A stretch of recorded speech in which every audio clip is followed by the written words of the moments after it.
Alô, Rebeca, me ouve? Ok?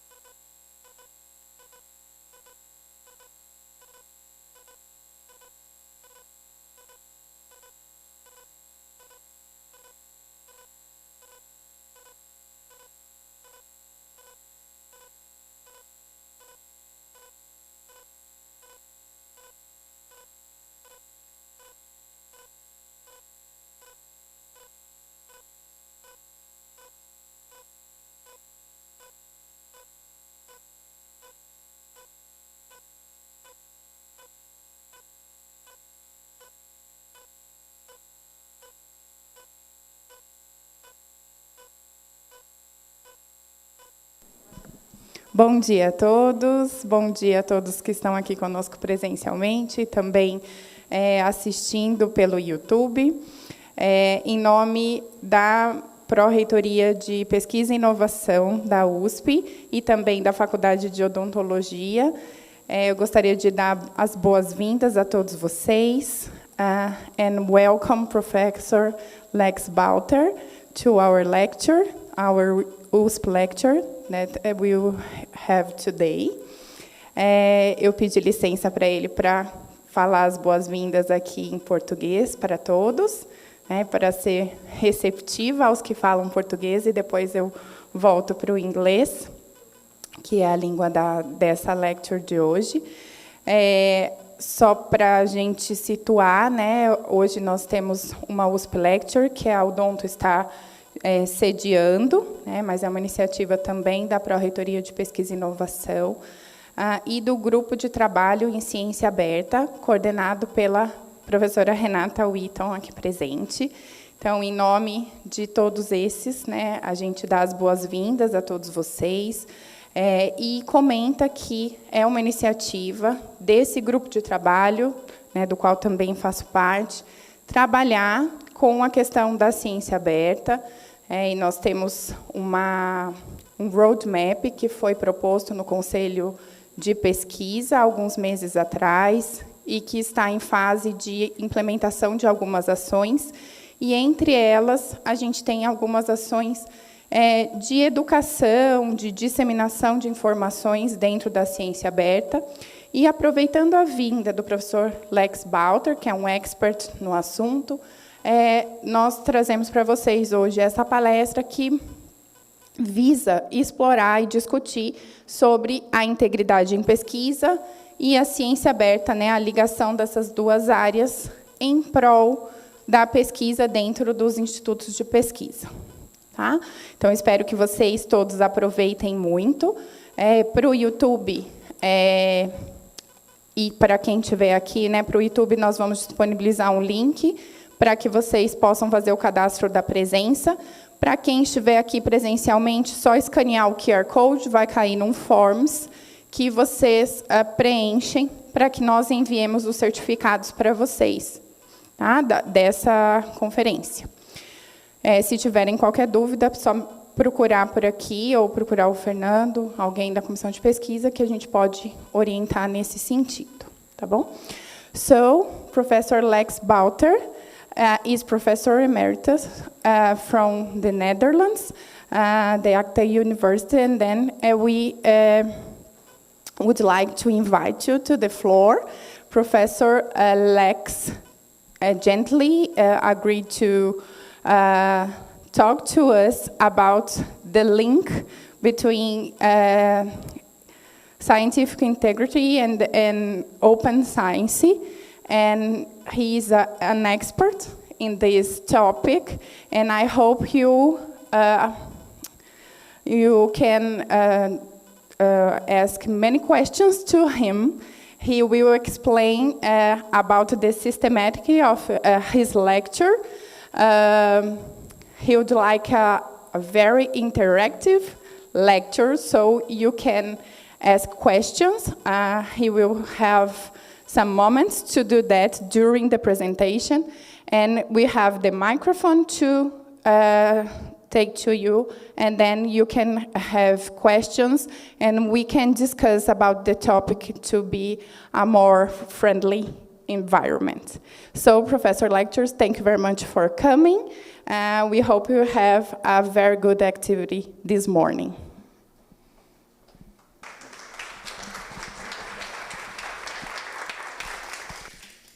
Well, good morning, everyone. It is indeed an honor and a pleasure to be here in this beautiful hall for all these clever people.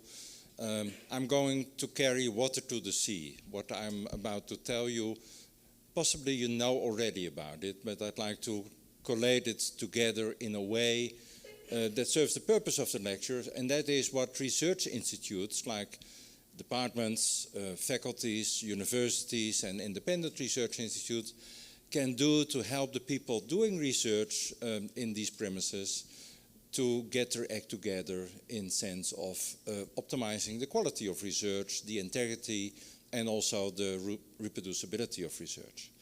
And as Mariana already kindly announced, I'd like to do it as interactively as possible. So please speak up, ask questions when you have them, disagree, whatever you like. I don't mind. I love it, some interaction. And that will help us to keep us awake this morning, because I've been generously given 2 hours. Now, usually when I sit in the audience for 2 hours, I will be asleep when it goes on and on and on. So my main purpose is to keep you awake this morning. That is important. So please interact. The slides, by the way, I also have them in a PDF form. Mariana will send them to you if you want them. And below the slides, there will be a lot of references to all the stuff I use, and also to websites and YouTube videos and TED Talks and what have you. So there is a multiple angle to the topics if you like to delve in them a little bit deeper later. Having said that, it's not that important that I reach the end of my slide deck. I'll stop on time, I promise you that. I cannot promise that all the slides have been discussed before that when the interaction gets lively. That doesn't matter. I can skip slides and I can leave out parts. I don't mind. I know already what is in them, and when you care, you can get them later in the PDF. Now, this is more or less on the menu. We have some remarks on the historical avenues leading to today in a way. I will talk a bit about research waste and the replication crisis. I will then talk about how prevalent common problems are in academia currently. This is the most depressive part of my talk. I can warn you in advance. Then we have a small break for Q&A if you still doesn't dare to ask you questions while I'm talking, but I invite you to do that. And then I move on to the more upbeat topics like research integrity and open science. Focus on open methods and open data, because I believe that they are the most important to promote research quality and research integrity. And finally, the issue is what research institutions can do, and what they cannot do, of course, as well, to make the life of the people working in the institutes more easy, in the sense that doing the right thing is not so difficult and doing the wrong thing is made increasingly difficult. That is the idea of the outlook of the whole thing. And to start with this one, has any of you ever read this article? Yes. It is a classical article in many ways, and in a way it already announces what would happen later, become clear later in the replication crisis.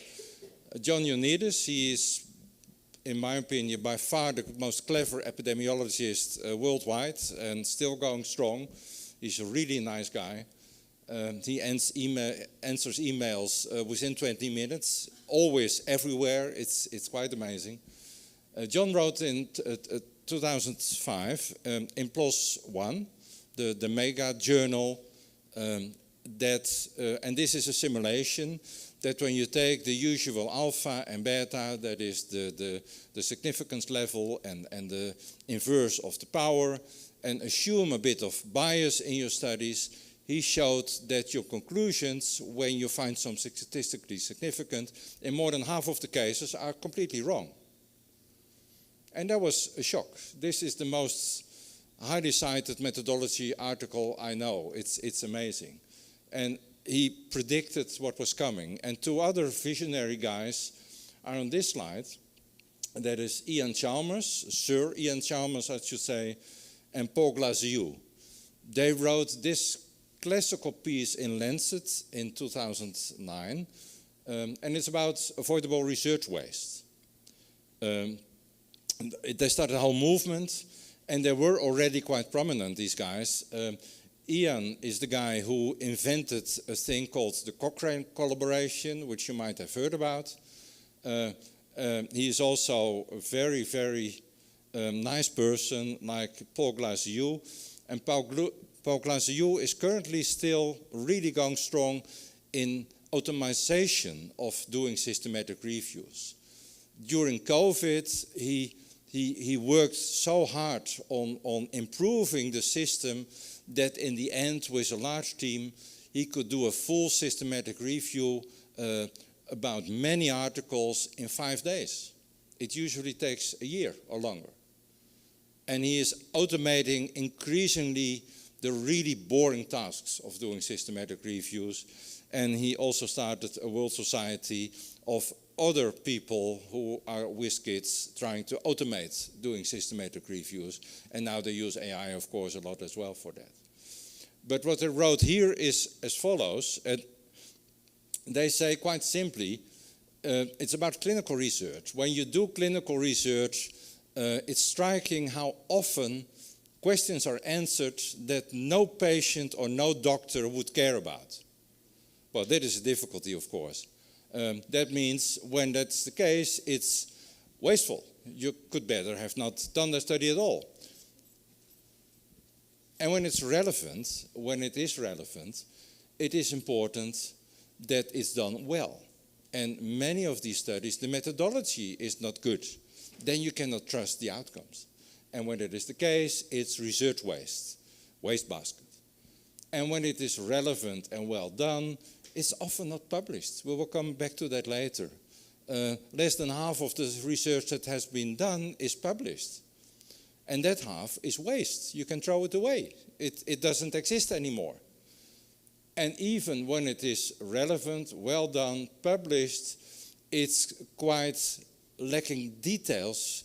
You need to implement it in practice, or the intervention is something which is impossible to implement in practice because it's focused on a highly specialized clinic, for instance. Wasteful. They estimate that the research waste in total might be 85%. 85%. It's probably not true. It's probably an exaggeration. There was a question I saw. What does it mean for 50% of the planned study outcomes not reported? So what was the difference between 50% never fully published and 50% not fully reported? I don't understand the difference between... This is not reported. Yeah, this is not published. And you mean this one, the other one? Yeah, this one, the last one. That one. That one. Okay. Not sufficiently... The over 50%, yeah. That is about planned outcomes. When you do a study, you typically measure a lot. And then you can be selective in what you write down in your paper. So that's outcome reporting bias. And 50% of the papers, this is all based on literature reviews, 50% of the papers do not all report all the outcomes they have measured. And typically they select not the negative ones, they select the positive ones. We call that outcome reporting bias, yes.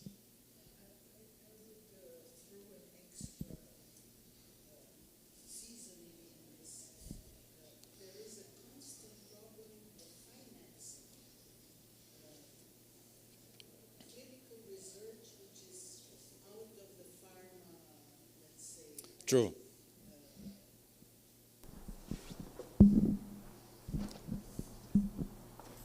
Okay, sorry. I would add something to this whole thing, because this type of clinical research is down out of the pharma mainstream. And then you don't have financing enough, you don't have money, you don't have the means to gather enough patients, and et cetera, and et cetera. So usually the outcomes are smaller and perhaps should be seen as concept studies to do greater before. So perhaps the whole outlook must change. I agree to that. Financing research, especially when it's not for new pharmaceutical entities, clinical research, is not easy. It's always difficult. But then again, when this appeared, this paper, some funding agencies said, well, this is good news. We can get the same amount of credible research done for 15% of the money. That, of course, was not the idea. The idea was to spend 100% and do more good research of the kind, for instance, you alluded to. Now, this is the last of my historical detour, 2012, Nature. This was the strongest shock of the three. This is about animal research in chemotherapeutic entities. And these animal studies, they can lead to costly follow-up studies, and they often, when they are positive and promising, lead to phase 1 clinical trials in man. Now, and most of you know what it is, a phase 1 clinical trial in man in oncology. That means that you're testing toxicology and pharmacokinetics on deadly sick patients. You won't cure them. The dosing is not suitable for that, and it's too late for them usually. You're making them more sicker, and they do that because they will help volunteer to improve the fate for people after them. Now, when you're following a false lead, this is clearly unethical, of course. Now, the point was that many of these phase 1 studies didn't work. And let us be honest about it. The humans are not that different from rabbits and rats. So that was surprising. And they started a project that picked 53 really well-cited, famous, important animal studies in this domain, and they just tried to redo them. Replication. And they tried everything. They used the original animal strands, they used the original research protocol, they tried everything. If it didn't work, they called the original investigators. If even that didn't work, they went to the original lab, tried to redo it there. What is your guess? How often were they successful? 50. 15. Yeah, quite close. It's less even. They succeeded in 6 out of 53. Now, this is not good. This is awful. No one really expected that, besides people in the trade. And behind this is something I'll have on another slide later on in my deck, selective reporting. What happens with these animal investigators? They do many studies, and they only publish about them when they like the results.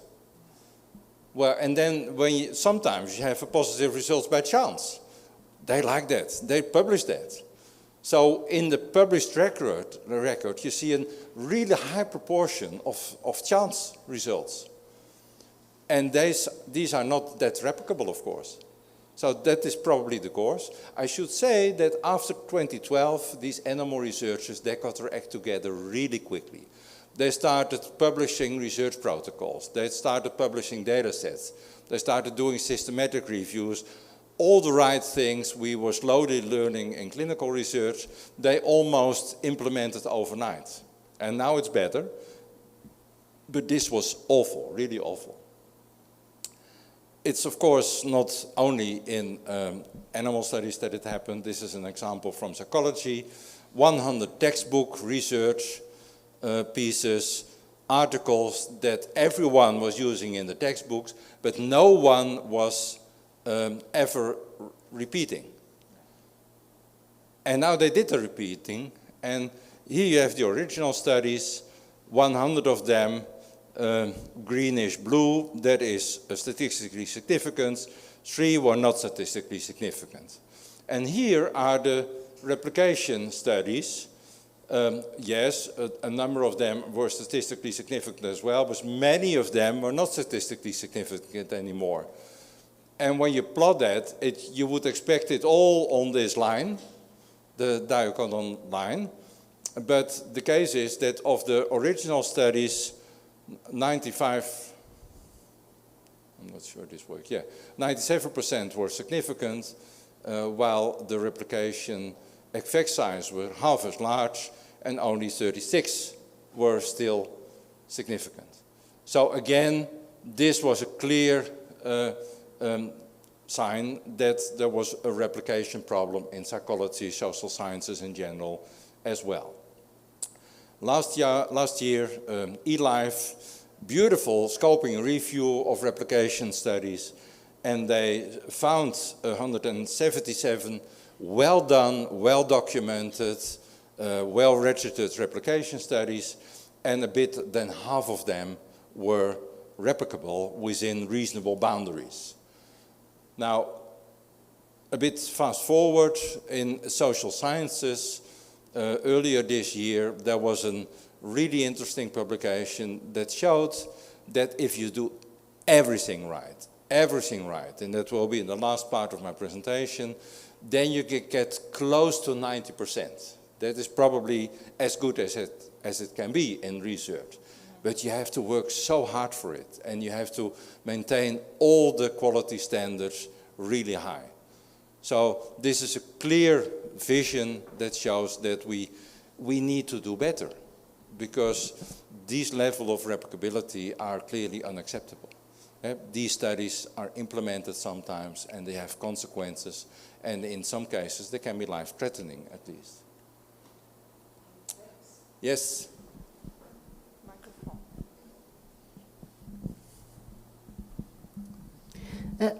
I was thinking, in animals perhaps less, but in humans you have the variability of the sample when you replicate.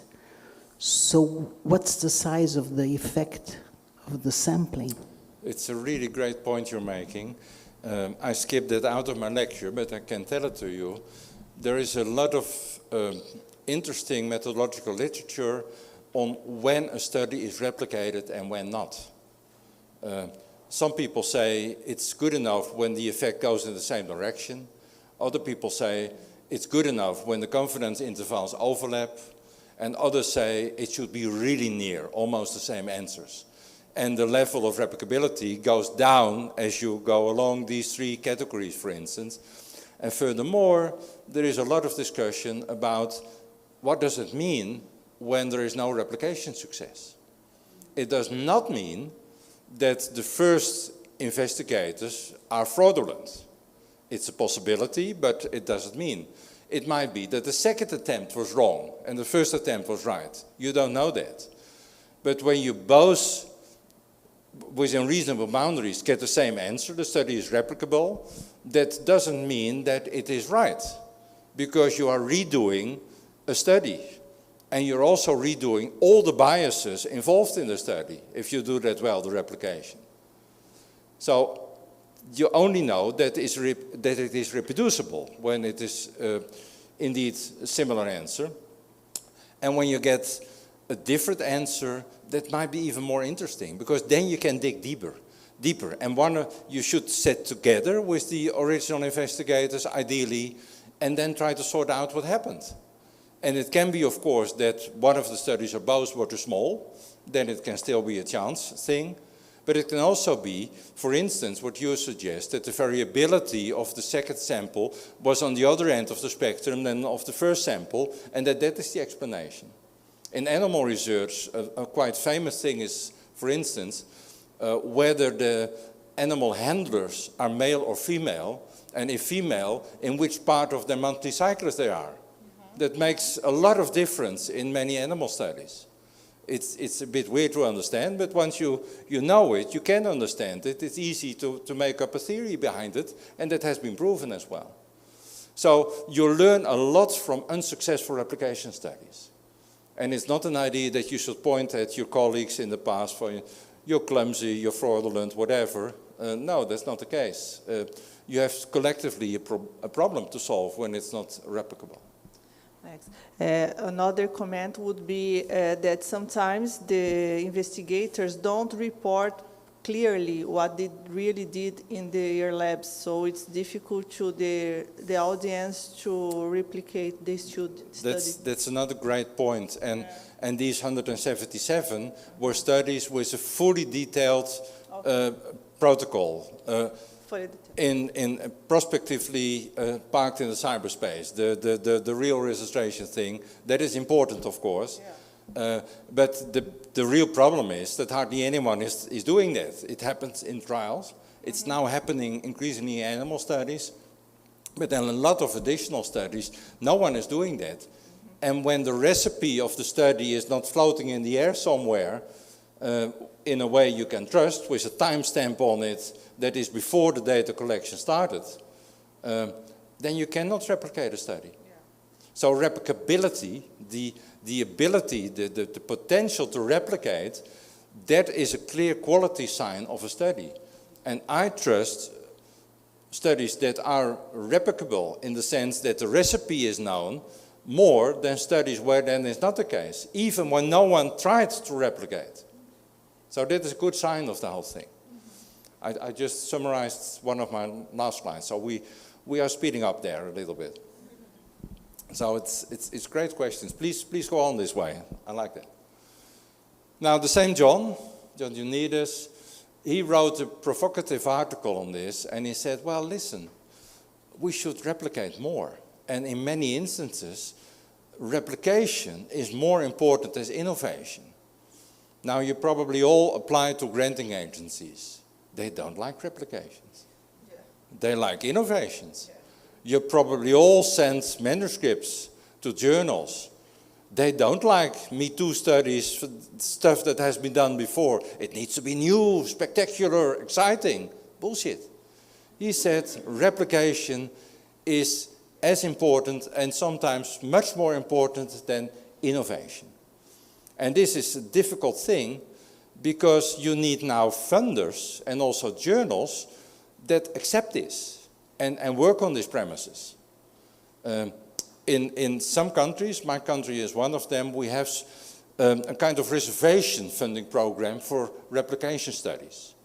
I've chaired that program, it's completed, and now we are about to finance another replication studies program. That is not because replication studies belong in a reservation. They should be possible in all research programs, and you should be able to reason, my project is innovative and there is a place for that. Or my project is a replication and there is a place for that. But we need to educate first the reviewers and the committee members to make that happen. So that's what we need the reservation for. And the same with journals. There are now journals that accept negative studies. They love them. There was an early attempt of the journal of negative results. Well, that was not a big success because it was catering for all the disciplines. That didn't work. But many journals now accept it, and there are a few tricks, like the registered report, to get more negative studies published. And I will allude to that later as well. And together with my friend Gerben de Riet, we echoed that a little bit in the Journal of Clinical Epidemiology. And the idea is never believe finding what has been found only once. Never do that. It might be true, it might be wrong. The first John Ioannidis publication of 2005 makes you realize that in more than half of the cases it's likely wrong. So even when statistically significant. We in the Netherlands, we have a saying, and I don't practice my Dutch on you, but I'll translate it in English. When you see one swallow, it doesn't mean that summer has started. When you see two, maybe summer has started. And also the idea is that one replication, a successful replication, is often not enough. Sometimes you need more replications, so start believing it, and that depends on how important it is, the action you take upon the belief in the collective findings. And this is a sidetrack. In the humanities, I've been there active in the last few years as well. There is probably also room for replication, but it's a fierce debate going on, and some references are below the slide. And even my big hero, Karl Popper, he already talked about reproducibility and replication, and in a way he's quite extreme, like the guy is always. He says when it is not replicable in principle, it's not science, it's meta-science, it's metaphysics, he called it. Well, I don't completely agree, but he is close. And this is not an exception, replicability, it's not a hobby of a few weird people, it's the heart of the enterprise. It's the heart of what we try to do in academia. I warned you, now the depressive part. This slide is really awful. I talk about the prevalence of problems on the level of publications and on the level of researchers. I'm standing in front of you. Is that okay? We've seen this one already. Half of the studies is replicable. Ivan Oransky, the guy who's running the blog called Retraction Watch, and they're running also a register of retracted papers. His estimation is, in his Nature paper of 2 years ago, while 0.1% of papers are retracted from the literature, he said, my guesstimate is it should be more than 2%. So we are still a factor 20 wrong. And last year, 10,000 papers were retracted. That means, when he is right, that we need to retract 200,000 papers annually. That is impossible. The big publishers, no matter how rich they are, can never cope with that. So we need to do more prevention. And that is what this talk is about. We need to do more prevention. There's a question again. That's good. Sorry, Drew, but the numbers are not kind of fudged because I think there's two kinds of research. There's like real research and paper mill research. The one that, so those 10,000, most of them were in paper mills, right? So how much, so those 2% are in overall or only on real research? This is overall, and I'll come to the paper mills on the next slide. So I keep that one, but you're completely right. A big chunk of the problem is the paper mill problem, and that is fueled enormously by a wonderful thing called ChatGPT nowadays. So this is a problem, and we need to do more prevention. You may have heard about a lady called Elizabeth Bick as well. Elizabeth Bick has eagle eyes. She can recognize whether a picture is fabricated or falsified or plagiarized or whatever. And by pictures I mean pictures of X-rays, MRI, Western blots, what have you. These pictures are the data in your report in the article. And she has looked at a whole journal of microbiology, 20 annuals, 20 years she looked at it, and she discovered that 4% have fabricated and falsified and plagiarized stuff in pictures to a level that they should have been withdrawn. That is not nice. That is really not nice. And then your problem, 2% currently is fake publications in the literature, and I'll give you the slide later on. And that is awful already, but it's rising steeply, and that is even worse. Now, this is depressive news. These are guesstimates. This is not difficult to investigate, and it has not been, for the obvious reason, investigated well, because it's so difficult. But these are the best guesstimates I can give you. You can also look at the level of researcher, which is difficult to translate to the level of publication, which is the natural unit of science, of course. In our Dutch National Survey, I was running with a nice team of colleagues, self-admitted, And the identity protection was great. And this survey was not original. There are more than 50 worldwide of these surveys, summarized in 2 systematic reviews, referenced below the slide. We are in the upper range of the estimates, and that is probably because we guaranteed the identity protection better than other studies. 4% admits to have falsified data at least once in the last 3 years. That means, ladies and gentlemen, when you are in a department with 25 colleagues, on average, one of them is a fraud.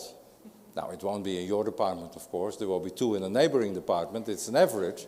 But still, this is worrying, isn't it? It's really worrying. Same Lex, figure for... It's worrying because they admit it. So how many didn't? Yeah, it won't be an overestimation, I think. It's probably an underestimation. Yeah. You're completely right, Gabriela. It's an underestimation, most likely. It's not nice to admit it, even when you believe that your identity is protected well. Yeah. You still have to be able to look in the mirror in the morning. That's a problem. And then we have the questionable research practices, like p-hacking and what have you. Yes, please.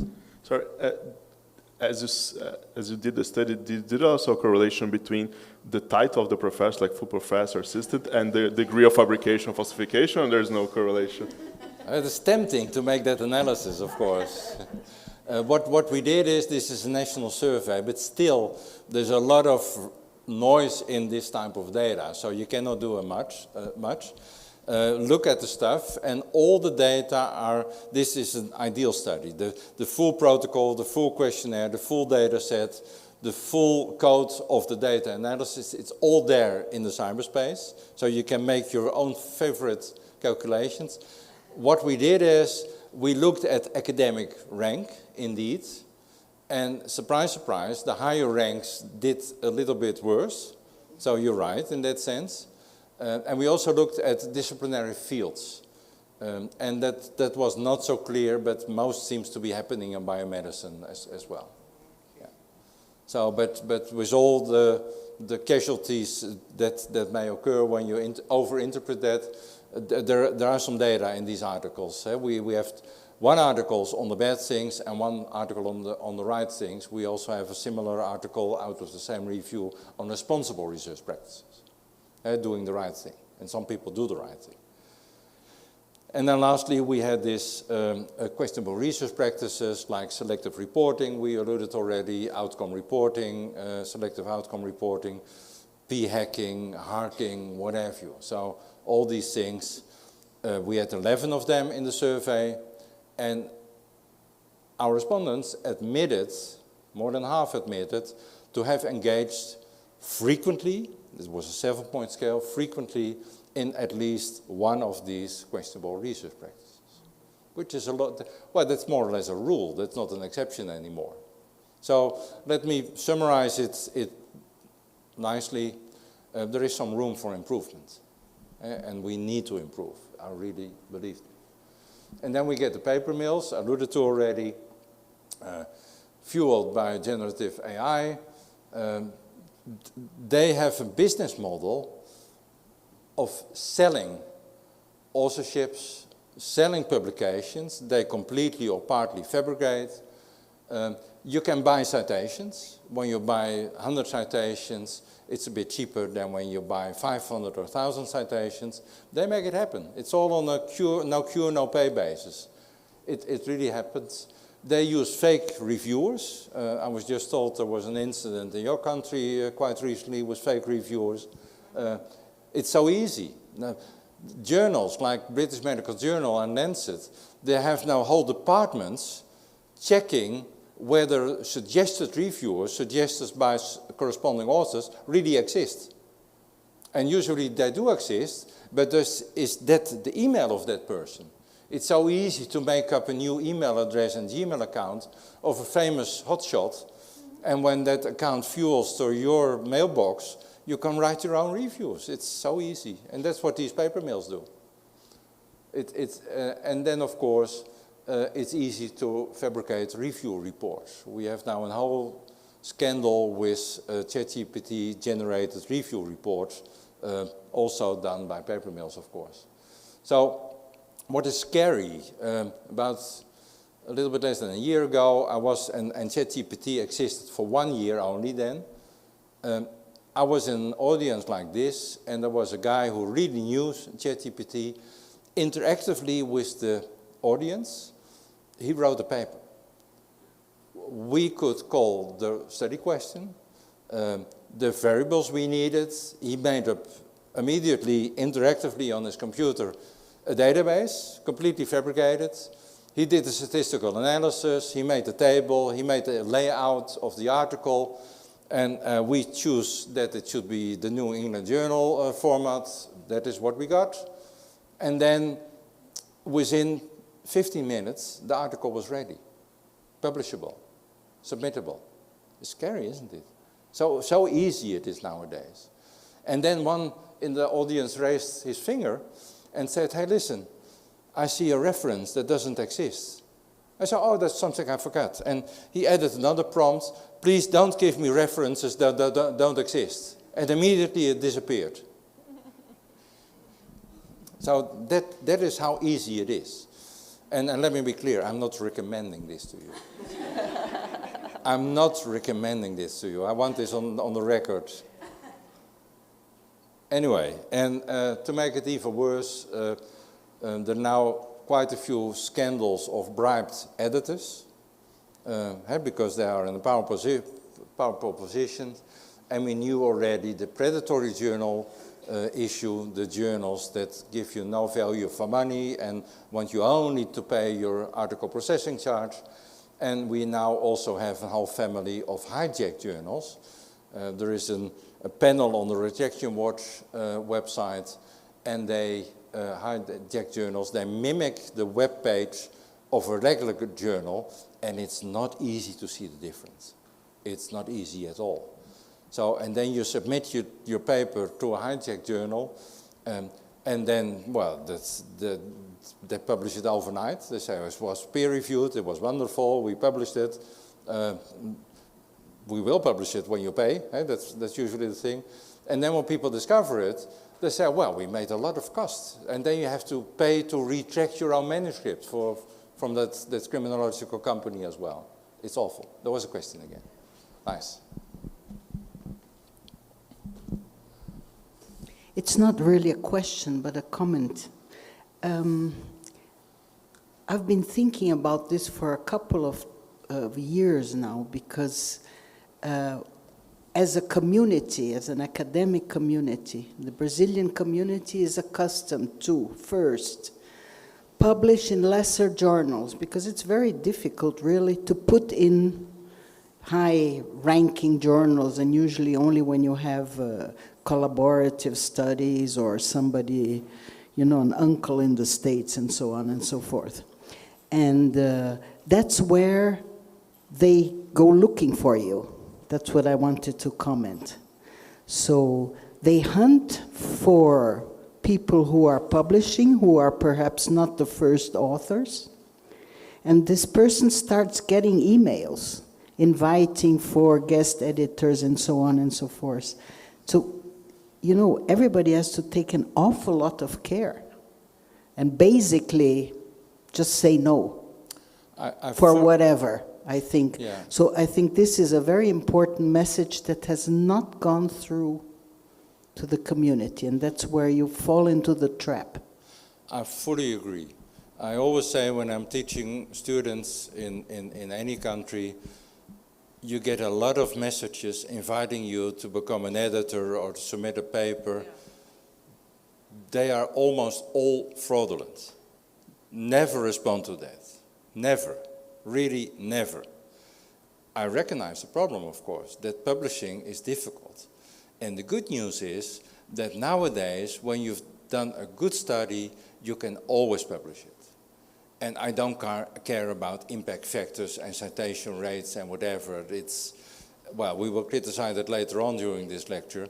The point is, these mega journals, PLOS ONE, Biomed, British Medical Open, Nature Communications, The sky is the limit. They're digital. They don't mind how many articles they publish as long as they are good enough.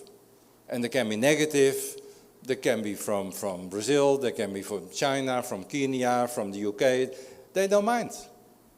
So publishing now is easy.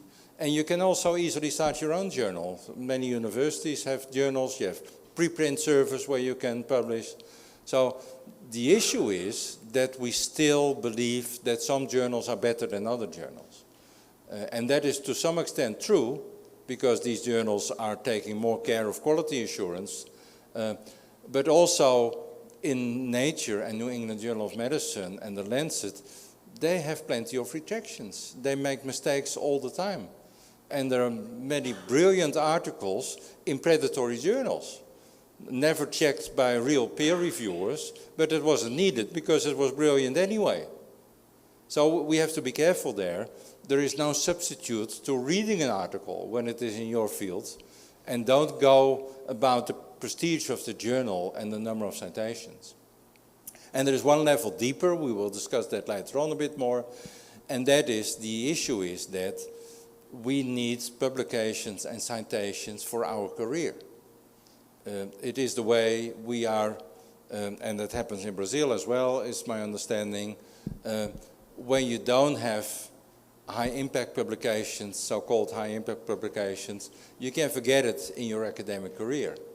And that is a bit foolish, because there are many more things important than publishing and citation. It's not wrong to count citations and publications. It's wrong to only count citations and publications. You should also look all these things like open data and study registration. They are important, but you really need to spend time on that, and you need to learn it. You should get career points for that as well. Being a good reviewer, it brings you nothing for your career currently, but you should get career points for that as well. Being a good supervisor, same thing. So we should broaden the way we assess research. So that, and when we do that correctly, the business model of these paper mills will disappear. Why would you buy citations? Why would you buy publications if it's not that essential anymore for your career? So that these things hang together in many depressing way. I'm not yet done. I'm almost done with the depressive part. This is a really nice Nature piece by Richard van Noorden, a really great science writer. And these graphs show, using the ChatGPT detector, this is the 2% I just cited, that currently 2% of the papers that is published is a product, a likely product of a paper mill. We don't know for sure how good this screening instrument is, but it's likely to be quite good. Let's assume that it is correct. So 2%, and it's a bit more, it's 3% for medicine and biology, chemistry is high, and it goes on like that. Now, the surprising thing is not that 1 in 50 papers published currently is from a paper mill, likely, but that is rising so steeply. When we do nothing, when the curve isn't flattened and going downwards again, in a few years' time, we cannot trust our literature anymore. We have to be careful. That is the difficulty. I see a question in your head popping up. I see it. So the percentage here is not pegged to the, for instance, biology is 50 times more publishing a day than economics. So this is so the 3% is in that's proportional. In the sample, or it's all proportional to? It's all proportional. This is 3% of all papers in medicine. This is 0.5% of all papers in economics. So economics are more honest than biologists. I don't believe that, but that is what this data says. So, thanks. Yeah. Well, that's maybe we are right or wrong in not believing that. And recently, there was 2 weeks ago or something like it. There is a new tool on the blog. It's people claim that it's a wonderful tool. I haven't seen evaluation data, so be careful. And that says that of submissions, nowadays already 10 to 30% are showing clear signs of paper mill activity, of the generative AI strand. Now, this is different, of course. This is about submissions. It might mean that journals are doing their job, filtering out bullshit. But I'm not sure, because these are two different instruments, and I don't know how these instruments exactly function. So it's too early to call it a day, but paper mills are the thing. In the last World Conference on Research Integrity in Athens, a lot of talks were about paper mills. It will be the same, the next one in 26 in Vancouver, I'm sure. Again, and that's the last time, John Ioannidis, recently he published this article, and it's a great summary from about everything I said before today and much more. I recommend it. Let me say it this way. When you are going to read only one scientific article before Christmas, let it be this one. Let it be this one. It won't disappoint you. It's really great. It's really great. There was a part for a small stop, but people are so active. Are there questions not yet asked we need to discuss? You can still stand me? You have mentioned about other metrics that we could use to evaluate the researcher career. And I think then mentoring early researcher career investigators would be one of them. Don't you think so? Yeah, supervision and mentoring is underrated. It's the most difficult I've ever done professionally, and I never went to a course for it. It's so weird. That's so weird. We don't have learned the most difficult part of our trade. It's amazing. It is important, and you know it. In some supervisors, over the years, 1, 2, 3, 4, 5, 6 PhD students disappear before the end. That is not a good sign. That person should not be a supervisor. We don't take these actions. So there's also there's a lot of room for improvement. And down on my slide, I'll give you a few nice slides about that. I go a bit quicker now. Yes? I'm a kind of outlier. Doesn't matter. We all are. No, I'm from computer science. I'm really an outlier. Well, that's science as well.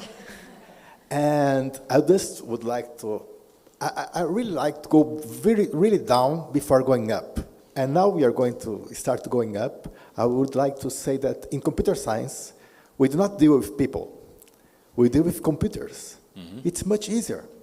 You do measures, we tell them to do things, and we can do, and we have problems on reproducibility on computer science. Right. No people involved. No clinical study. Do you understand it? And even though I'm hoping that you are going to say that there is hope now. I will go to an upbeat. There is hope. But the point is, well, that I'm one of the people that sometimes is shouting at his computer when it's not functioning well. So computers are almost human. So in that sense, they're as unpredictable as humans. That is clear. But it's right. It should be more simple. But the problems are there as well. During the Brisbane conference in Rio, that was before here, I talked about generative AI and research integrity. Mm-hmm. And one of the things is that ChatGPT is not going away, and it's a wonderful thing, and it's an awful thing, both. And transparency is probably the rule there as well. We should be transparent where we use it, how we used it, to the level of the prompts we fed to the machine. And I know from other computer scientists that this is not going to make it reproducible because the system is learning all the way and the answers might be different the next time. So even reproducibility in computer sciences and this type of generative AI models is not ideal. And there are different circumstances. It's not the light in the room or the cycle of the animal handler. It's that the system had learned a little bit more along the way. So it's not that different in your trade. It's similar. There are some trades where we can learn a lot from. there is, for instance, the people in astrophysics and particle physics. They collaborate worldwide and they share data for more than half a century already. And they have quality assurance. They usually have only 1 or 2 instruments for the whole discipline, and they make sure that they use them well. And we can learn a lot from that. Sorry. Yeah, no, I just would give an example here. I was reading last week, somebody built an algorithm for sequencing, DNA sequencing. Yeah. And with artificial intelligence, it was riddled with mistakes. So they published now a correction of the algorithm to see what's going to happen. So there, you know, just to give you an example of how a computer can go wrong. Well, it was the ChatGPT, for instance, and similar systems. Hallucinations are a common problem. They're just making up stuff. It's coming from nowhere. It's quite scary, and it can be embarrassing. Let me move on. Back to the basics. Research integrity, research ethics, and responsible research and innovations. That is the field I'm studying for the last decade, maybe or so. And to me, these things are to some extent overlapping. But I'd like to keep it as little as possible, the overlap. The point is that other people have different opinions, and there are people that say that research integrity is part of research ethics. There are people who say that research ethics is part of research integrity, and there are people who say that this is also part of research ethics or research integrity. I'd like to split it a bit, and in a simplistic vision, I say research integrity, is about behavior. Behavior of us, of investigators, individually or collectively. Not all behavior is relevant, only the behavior that promotes truth and trust, or behavior that distracts from trust and truth. These two are important. Nothing more, nothing less. That's difficult enough. Research ethics and research integrity, basically, like it is in your country to some extent, I believe, it's codified. There are codes of conduct for that. There might be a law or elements in the law, but that is never successful in the countries where they've tried it. This is self-regulation of the researcher's profession, usually. Research ethics is basically what you can and what you cannot do with the human and animal subjects of your studies. And that is highly regulated in laws and committees and rules and procedures, and rightly so. And there is worldwide, to a large extent, consensus on how this worked, and there's worldwide a pretty good consensus on research integrity as well, although there are details. And then the social domain, responsible research and innovation, that is about benefits and harm for society and nature and environment and stuff out of your studies. That is never in laws, that is hardly in codes of conduct. This is in the domain of the politicians. This is what people think that is important in life and in society. And there is a huge variation between countries there. And what I like is to prevent mission creep as much as possible. When you are concerned with research integrity, don't mix up with research ethics and with responsible research and innovation. Research integrity is important and difficult enough in itself as it is. And this is the usual slides. We've seen a lot of the awful stuff of the research misconduct, questionable research practices. What we want is responsible research practices. And that is important. This is a repetition of what I just said. Now, trust is key. When you cannot trust your colleagues, you cannot follow up on their research. When you cannot trust what you read in the scientific literature, you have a big problem. But trust is even more important, maybe, in society. When people out there don't trust anymore what we do, we will never be able to apply the fruits of our research in society or in nature. So trust is key. It's more important, I believe, than validity even, and validity is very important as well, of course. Now, trust you need to deserve. And how do you deserve trust? By being trustworthy. And how are you trustworthy? To be open, to be transparent, to be vulnerable. It's scary to be transparent about your work, to have all your protocols and all your data and all your code in the cyberspace. It's scary, but it's part of being a scholar. It's part of being a researcher. If you don't like that, you should go on to another profession. So transparency means accountability. And I don't say that everything needs to be checked. No, I say that everything should possibly be checked if someone cares to do that. Because it's there, the protocol is there, the data are there, everything is there. There are subtleties around this, I skip them now, but openness and transparency, that is the way how we can deserve trust. It's not enough.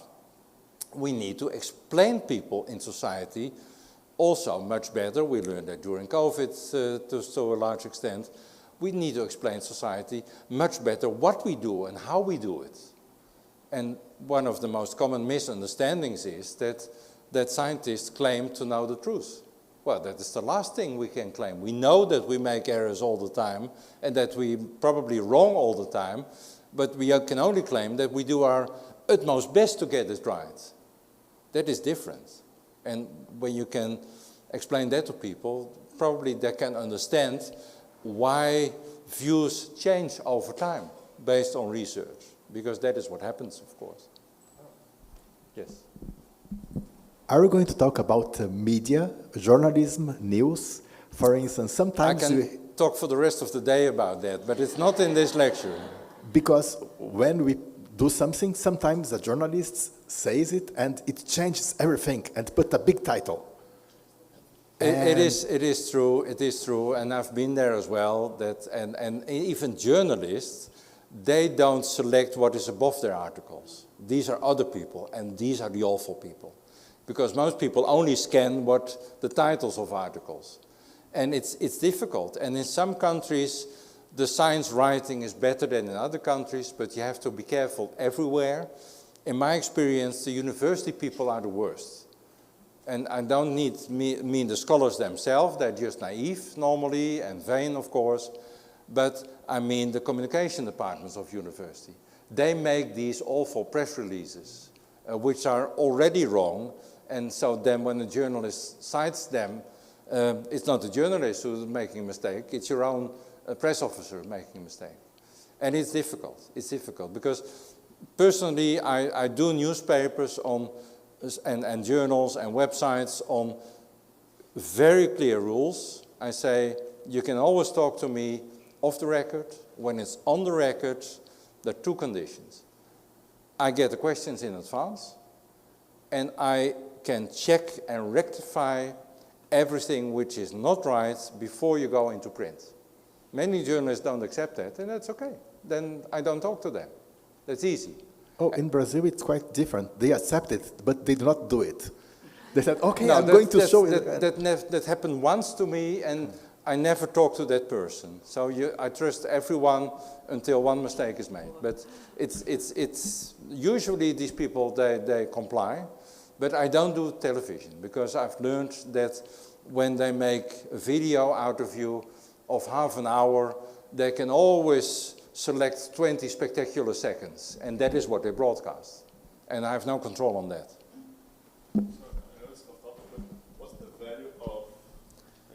What's the value of talking to journalists and doing this? Because you're not teaching the public.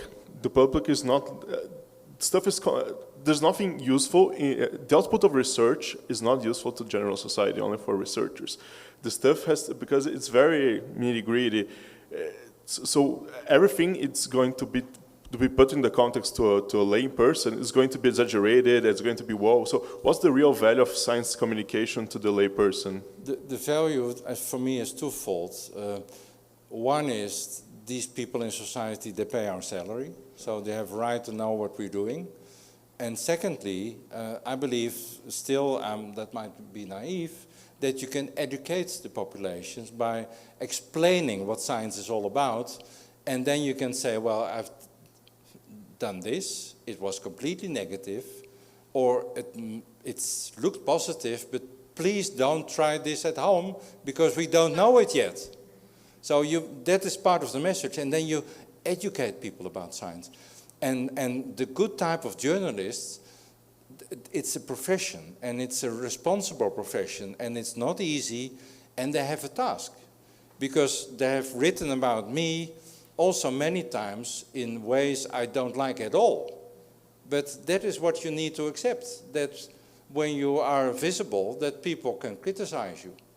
And sometimes you can say something back, sometimes you cannot. It's all in the game. Another Dutch saying translated, when you cannot stand the heat, stay out of the kitchen. There's no place for you there. So it is as it is. So we need to accept and cooperate with journalists.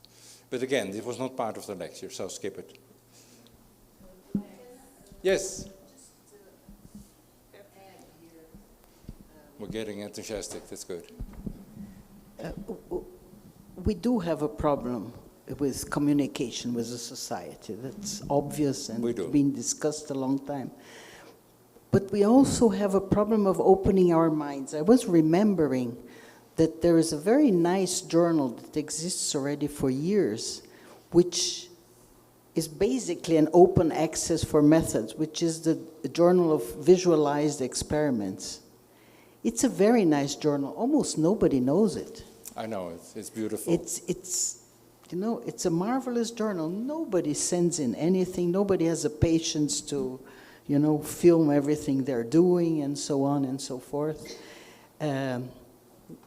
We as scientists or researchers or academics or whatever, we are missing the point because we are not communicating the way the society expects to be communicated. It's other ways. I fully accept what you're saying, but I'd like to remark that we don't all have to have all the skills. Some of us need some of the skills, and communication to the public is indeed difficult and highly specialized. And we need to trust people to do that well, who know about it. For instance, the cartoons, there is this journal you mentioned, also some other medical journals experimented with a cartoonesque summary of your data. And sometimes they're great, they're really great. And there is another event in the Cochrane collaboration. They started early on. I was one of the people who started early on the Cochrane collaboration. They started early on and they made consumer summaries. And they are great, they're really great. So we should make our work accessible, but we cannot do that all ourselves. We need help with that, like we need help with statistics, like we need help with search strategies in the library. We need experts because our trade is too difficult to know it all by ourselves, I believe. Yes? Lex, we have a question from the audience, online nice. Audience.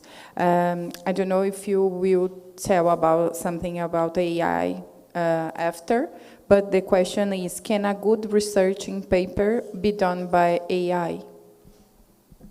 It will not be in my slides because I talked about that in Rio at the conference. I didn't want that much overlap, but my answer was then yes, under the condition that the author team accept the responsibility. It's like being a foster child, having a foster child. You accept the responsibility for something that the machine made or improved or whatever. That doesn't matter. AI cannot be responsible for a paper. It cannot be an author, but AI is a great tool to do research, and especially people who are not native speaker of English, like we all are here, I guess, they can use help. And AI can be a great help to make your paper understandable for more people, and that is a good purpose, I believe. But you should be open, you should be transparent, and you should accept responsibility. So it must be fully clear what was done by AI and what not, how it was done exactly in details. You can park that somewhere in the cyberspace. And you, as an author, accept the responsibility for what your helper did. It's not different from a technician. And you accept the statistical test of your statistical software as well. You cannot sue SPSS if the statistical test goes wrong. It's quite similar. Okay, now open science. We talked about it already. I'm going to skip these. I talked that already. This is interesting. What we have here is maybe my favorite slide for teaching. And probably you know the article is beautiful. This is an illustration of how the replication crisis works and how selective reporting works.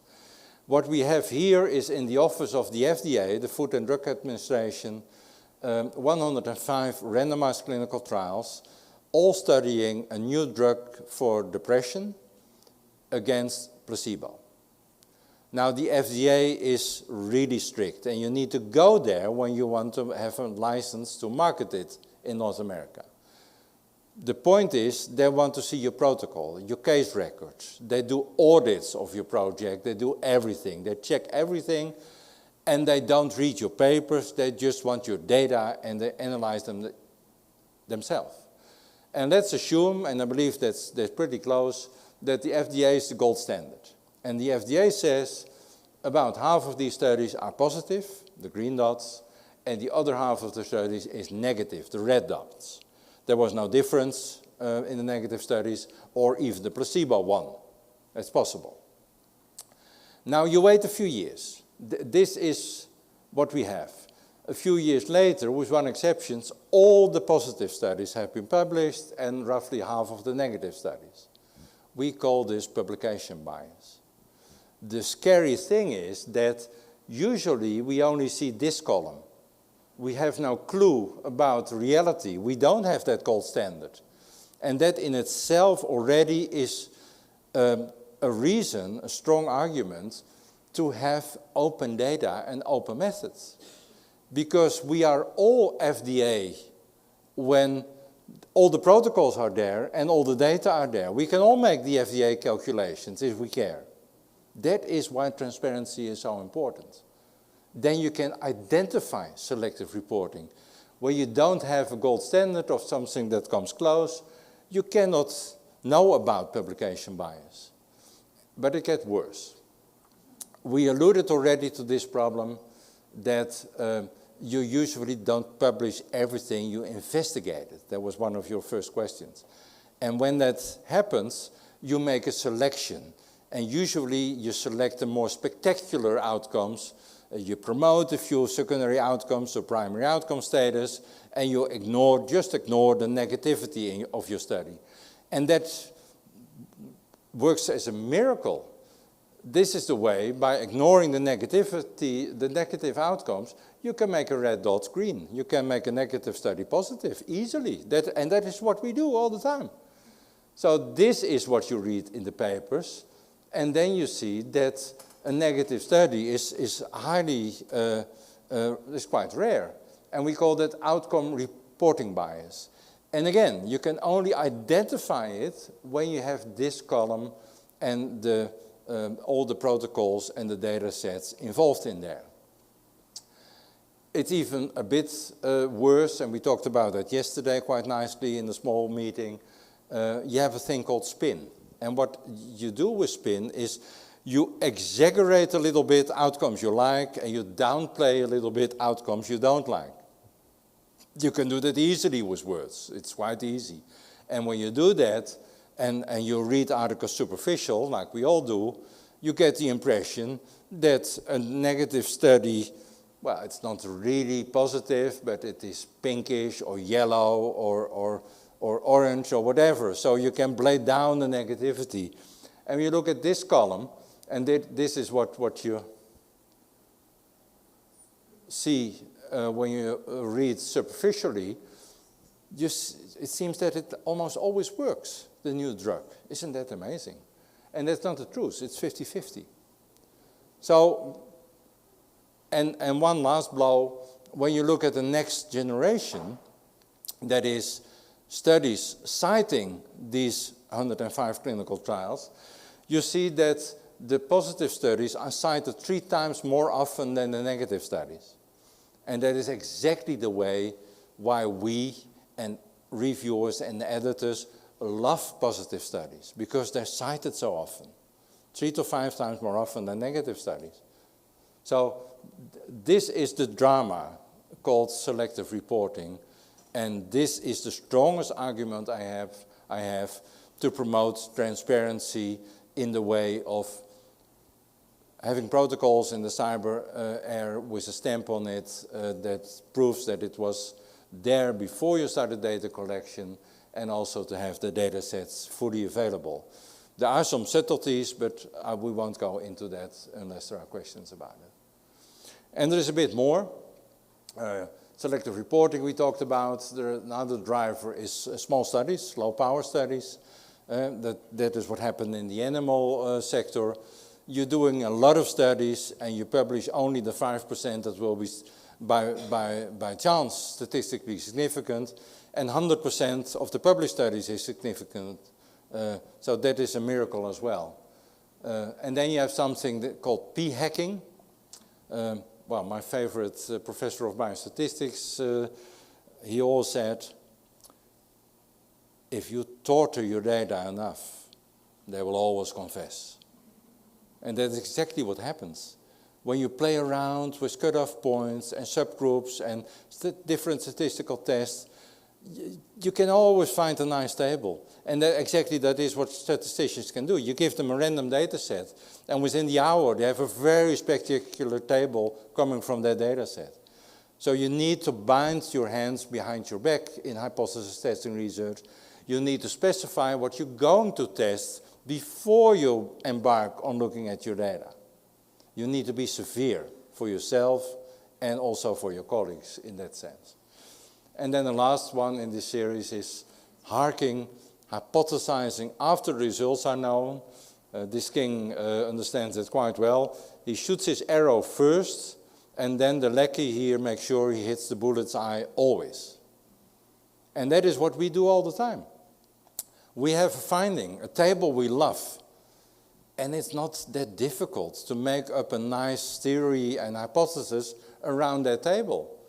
We are creative people. So, and that is harking. Hypothesis after you know what the results of your study is.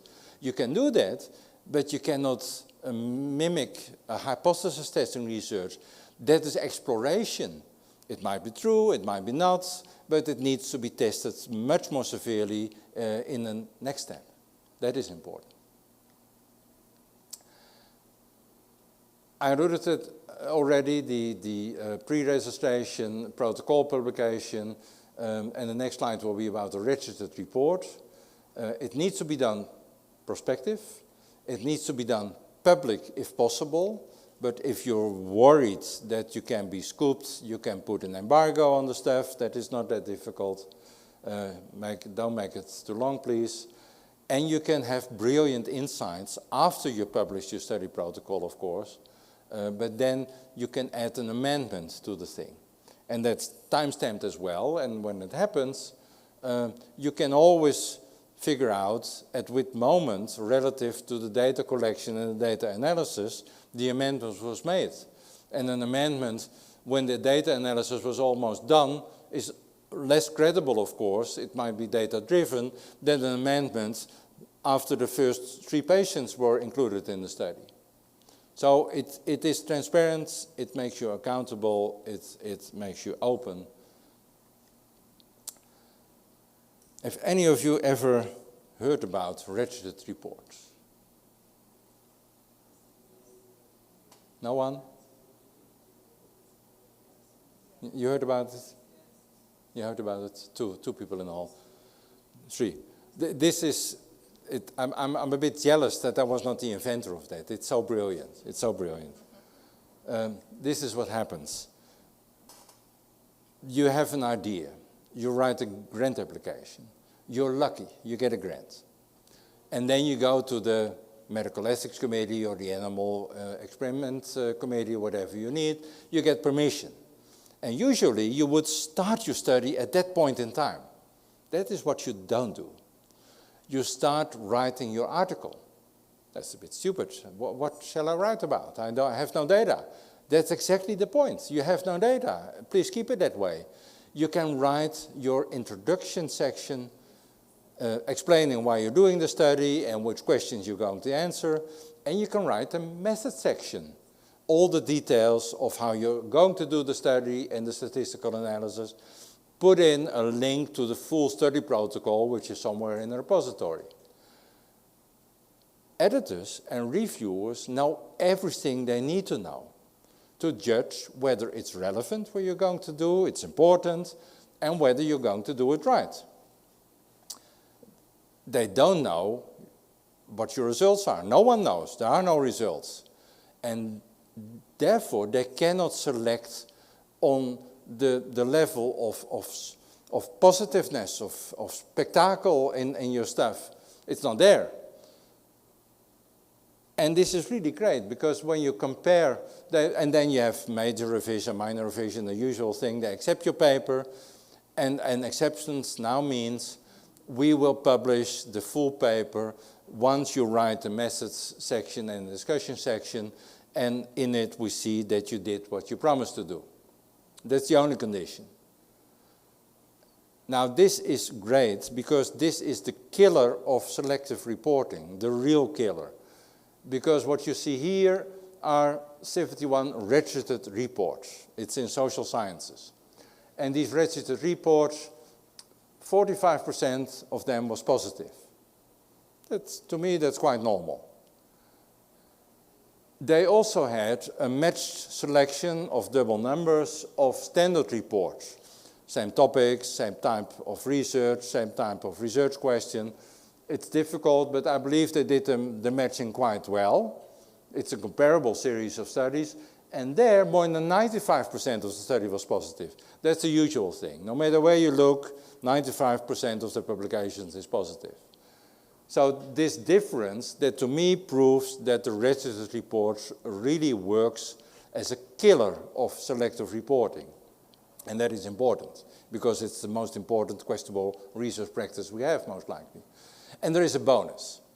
Remember, I'm a methodologist, and it's a bit foolish to admit, but my whole career I spent criticizing research that had already been done when I reviewed manuscripts of studies. It's a bit stupid, because the study has already been done. It's no use criticizing methodology that has been implemented already. But now, when I'm reviewing a registered report, I can improve the study, because the data collection has not yet started. And that's what you see here. All these indicators are for methodological quality of the study, and registered reports are superior on all these indicators, and that is because the reviewers have helped to improve the study. Isn't this wonderful? Why are we not all doing this? Any idea? There's a pipeline, should have thousands of people, should multiply the number of reviewers. Should multiply the number of peer reviewers, because if there's 1,000 people writing research, you have to have 1,000 or 2,000 reviewers. In the phase 2, only like 5% will publish, right? So you have to have a lower number of peer reviewers. Finding peer reviewers is difficult indeed. I'm not sure it's more difficult for registered reports. I like it more. I now tend to refuse all types of review works, but never a registered report, because it's so nice. It might be an explanation. I have to think about it better. The issue is that I believe, and when you talk to people you get that answer, that once you have all the nitty-gritty done and you have all the permissions, you're usually already way behind schedule. You want to start your data collection. And when it's not natural then to start to write your article first. It takes you away from the data collection for another 6 months at least.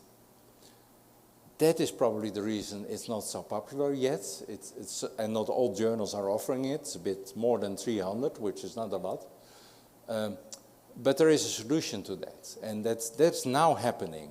There are some pilots with huge granting agencies who in small programs say, hey, listen, the good news is we want to pay your study. There are a bunch of conditions, and one of these conditions is we will only pay when you have a registered report accepted. Now, that's not so fair. So usually they say, we pay the first 5, 6, or 7 months for your study, and you get the rest only when you prove that your registered report has been accepted. Now, that is what's going to work. That is what works well. Because funding agencies, they are so powerful. We want their money anyway. They don't need to be popular. We just jump to every hoop that plays before us. Look at open data. No one liked the idea, but everyone is doing that because the funding agency is starting demanding it. So this is a major game changer, likely, when the funders have the courage to take this unpopular measure. That would be really great. I'm promoting that in Europe quite a lot. There are a few US funders, Canadian funders trying it. Please call out to your Brazilian funders about this as well. I can give easily a similar talk to funding agencies. It's really important that these things happen. Yes? What do you think, based on your experience with funders, that journal accept, for example, much more protocols, individual protocols, than registered reports? For example, even for publishers that we pay to publish, it's much more common to find, to submit protocols than registered reports. I totally agree with you that it's much more convenient to have this process, even for reviewers and for the science at all. But what do you think that happens? Well, I'm not sure. I like it that study protocols are published. It can be in a repository, in somewhere in the cyberspace. It can be as preprint. It can be as a peer-reviewed publication. The problem is that usually the data collection already started before the thing is published. So then the reviewers cannot improve the study anymore. And the second thing is, well, when you have a registered report, there is no full guarantee that you will publish the study, but it's only a small additional effort. So the likelihood that there will be selective reporting is smaller, I believe, than when you first study your protocol and then become lazy and never publish the rest of your study. There is no obligation. The journal is not nagging you. Where are your data? Please finish your article. So in many ways, this is better, but it's not wrong to publish a study protocol, but this is better. That's more the thing. I understood for the researchers what you posed about, but for the publishers, do you think it's to not divide the responsibility to ask for a further publication of the complete study at the end? Well, you're talking for another show that I can also speak for long to publishers, and I've done that. For instance, on the Frankfurter Buchmesse to the scientific publishers. And there I say, the only thing you are selling is quality assurance. The rest is bullshit. And the awful news is that you're performing poorly in the domain of quality assurance. When they take such measures, they are doing better in the domain of quality assurance already. So that in itself is a reason for publishers to jump on the train. And publishers, they make money by making publications. They don't mind so much what is in the publications or how they look. And what we like is that they are our guardians of the quality of the published records. So I'm not sure, publishers are not against it, but it's usually pushed by editors. Yeah? Editors, all these 300 journals and more, the initiative, I believe, came from editors to say, hey, listen, this is a good idea. I want to try that. Don't stand in my way. and then the publishers usually comply. Welcome. Sorry.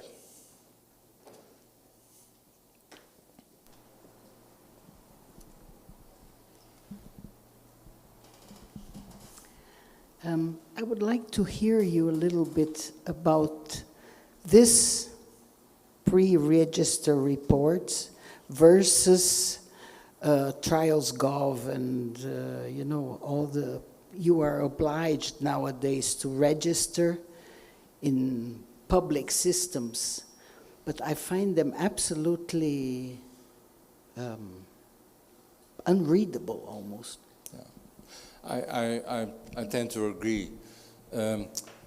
It starts with clinical trials, and now other disciplines within medicine and outside medicine are following this idea that your study should be out there, preferably public, in enough detail to replicate later and to check everything what has been done. So the idea of trial registers is wonderful, and I'd like it that there are a condition. But yes, they are poorly developed. And to be honest, usually they're not detailed enough to be able to really replicate a study. It's a bit about the interventions, the in- and inclusion criteria, a bit about the outcomes. But when you really try to redo a study, you discover that you're missing a lot of details. And that is the reason that I always say, of course, you must register, or as social scientists call it, pre-register your research. Please do so, but that is not good enough. You also have your full study protocol. You should park it somewhere in the cyberspace, or maybe even publish, like you said. These two are necessary. So in that sense, we have progressed from the trial registers, but I have sympathy for them because they have been the pioneers for this type of work, although they did not progressed quickly enough with the rest, and many of these registers have been critical. They have been nasty about observational studies being added and diagnostic studies being added. So now most people pass along them unless you need to go to a trial register to be able to go to the FDA or to the EMA in Europe. Or to publish. Some journals demand it as well still. You're completely correct. Some, especially clinical medical journals, are doing that. And it happens also in psychology and social sciences. But then they usually are more broad. So the open science framework is okay as a registration as well. I won't delve too deep in this. Only say that open data is really important, and it's also awfully difficult. It's really awfully difficult. You need help in that. It's not a kid's game to curate your own data sets in such a way that other people can reuse it. It's even worse when you want to curate it in such a way that you yourself can reuse it a few months later. Usually you cannot make sense of your own data sets a while later. You know that.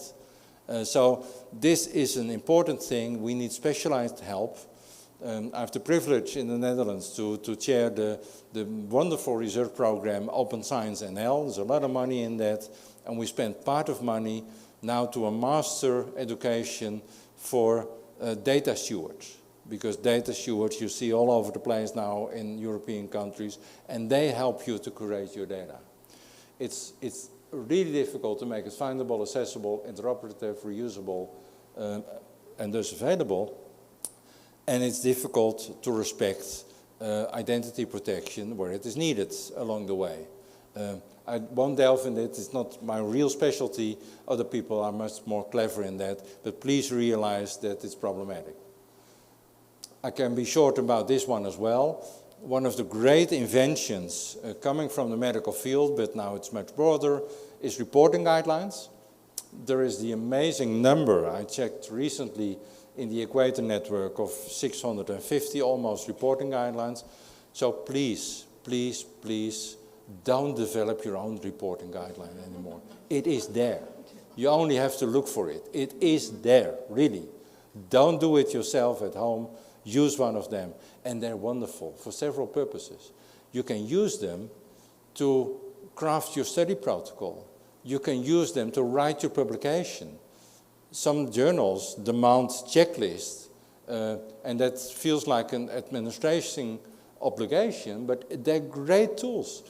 In fact, maybe over the last 10 years, I've been teaching my courses in epidemiology solely by picking of all study designs a reporting guideline and talking through all the elements of the reporting guideline. It's a methodological handbook that you can easily serve out all the materials that way. So have a look at it and dig out the reporting guideline which is important for you. Finally, what you can do as department, as faculty, as university, as research group, what have you. Good training is essential in both research integrity and in methodology.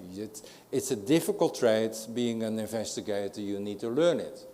You need good supervision and quality control. I will say a few things after this slide. This is a no-brainer, open methods and open data. Researcher assessment, we have alluded to that already, how important that is. And it should be reformed in the sense that it's not only anymore counting citations and publications. We need to monitor the quality and the integrity. We are so poor at that. In my career, I've said a lot of awful things about pharmaceutical companies, but I should also make them one compliment.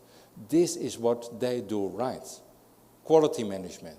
They know how to do it. And we are so stupid and lousy in university organizations. We do that so poorly, and we really need to improve on that domain. It's not a popular topic, but it needs to happen.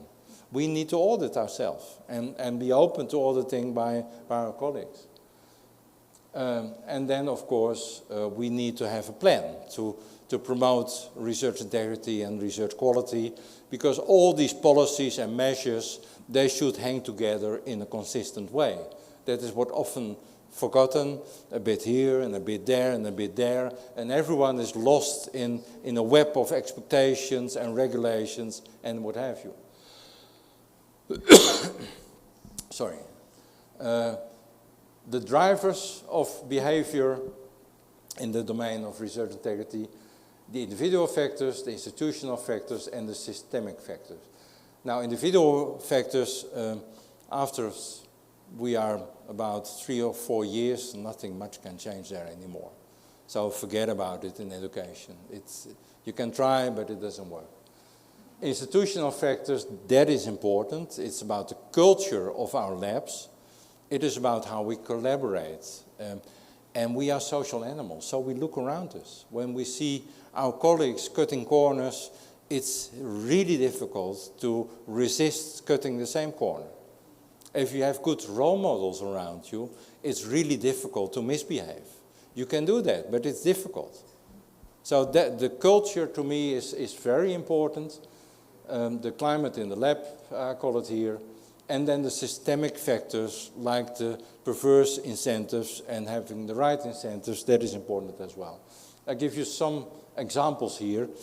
And this is the godfather of research integrity in a way, Robert Merton, in his beautiful book of, I believe it was 42, he gave what later was framed the Mertonian norms. It's high over, and in a way this is still the heart of every code of conduct for research integrity. He says important is communism. Now later they make it communalism because in the US they didn't like the idea of communism. And the idea is that it is not your property, research, it is public property, it should be open, that is important. Universalism, it should not be your truth, it is an intersubject and if possible an objective truth you're finding, that is important. It should be disinterestedness, and that is that you are not collecting money to upgrade your housing. No, you are working for society. You work to improve the fate of nature and humanity. That is what you do.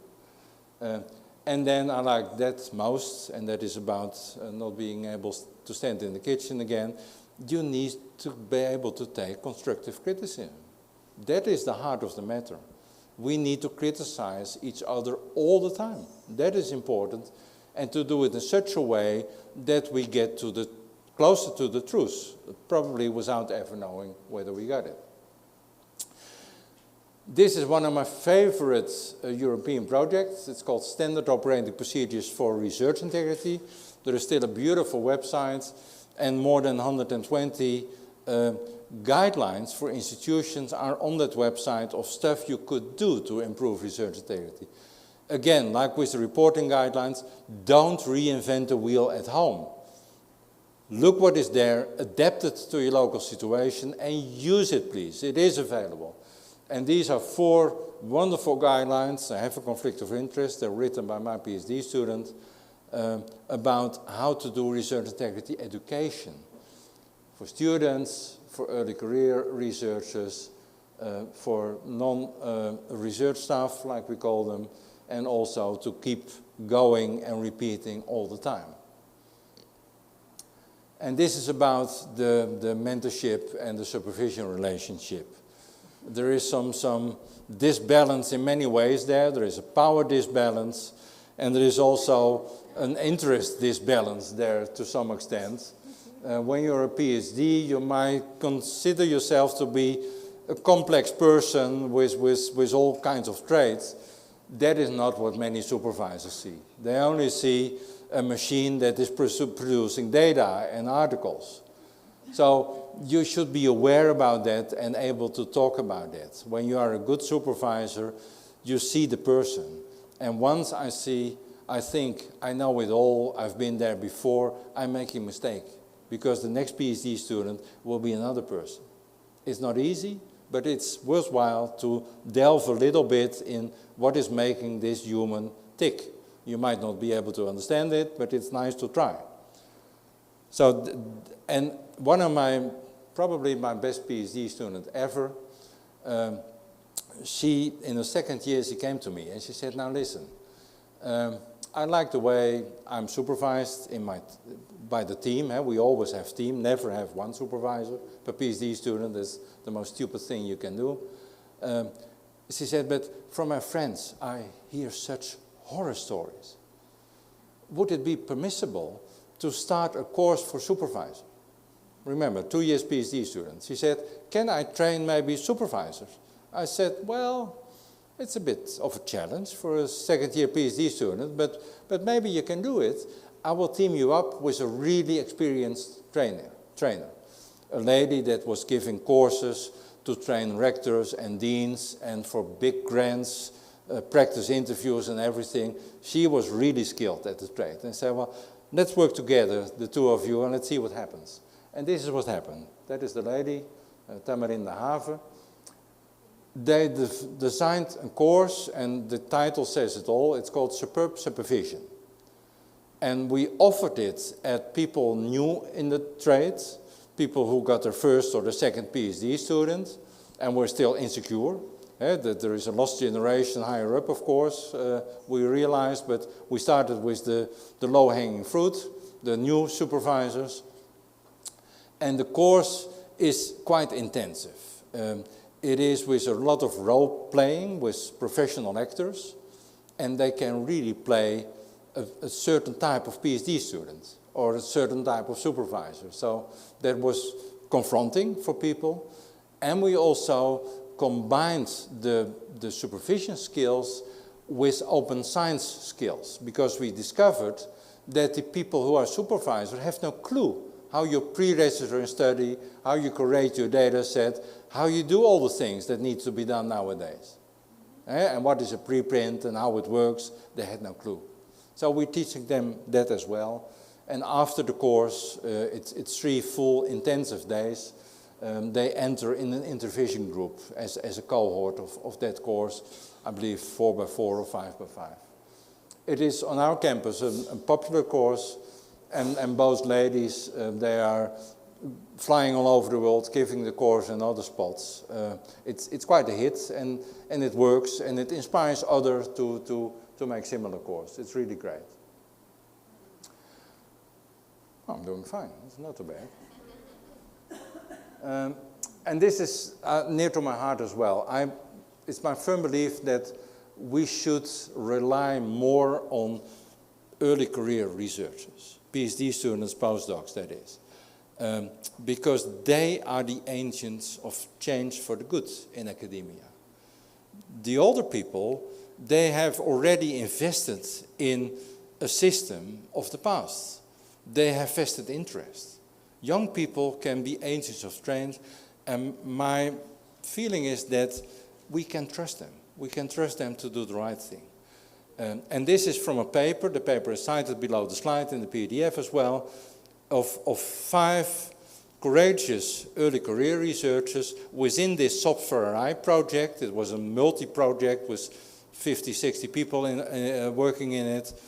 4 or 5 of these courageous PhD students and postdocs, they wrote an article telling us what we should do better as the management team of that big thing. And they were right. And they said there's several actions you should take. You should have more clear an ombud system and confidential advisors. They found their way, but they believed it should be formalized a little bit better. Great idea, good idea. They say also on research ethics and integrity, we need more possibilities to ask questions. Is this normal? That all types of authors are added to my paper? They should have a place to go to when they have that question. Capacity building budget. Give them some money. It doesn't need to be that much to go to courses, to go to meetings. They select. You don't select them, they select them. Early career inclusion in decision making, that might be the most important. In the end of the consortium, we had a group of 4 people leading the consortium. We had 1 early career researcher being one of the 4th. Give them power at the highest level. In my country, it's now common to have a student in the faculty leadership as well, in the university leadership. It works. It works. They bring in fresh ideas. They know that they lack the experience, so they don't make large mistakes. They're scared for the right reasons. So it really works. Help them to travel through the valley of death after your PhD degree or your first postdoc. This is the difficult part, we all know that. The most difficult part of an academic career. Help them.